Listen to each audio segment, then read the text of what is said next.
A Fremantle flavour for this leg of the Recognise campaign, starting at the beach once known as Whalers Bay, a picturesque location for the hundreds of supporters, but also with its own dark history.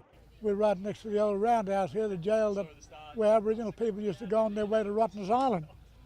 And today, as we come here across this dreaming track to see where the old people walked.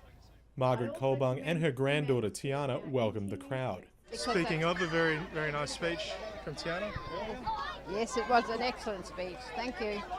It's quite significant because, like I said in my speech, this has got a history, and it's a pretty sad history from my perspective on this, because you've got the Fremantle prison that was full up with Aboriginal people, a lot of Nyungas and a lot of my people, and then you had the mob brought down from the northern parts in chains and then taken across to the prison island, which is Rottnest.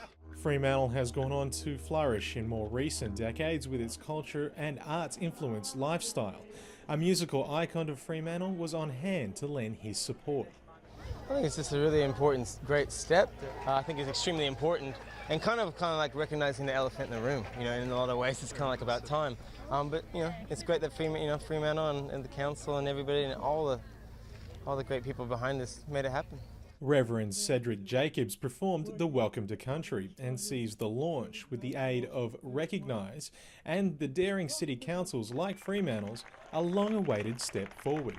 Well, it seems as if on the surface the Fremantle community is very, very acceptable of the approach in the direction of reconciliation or recognising our Aboriginal people after all these years. Quartermaine, NITV News, Fremantle.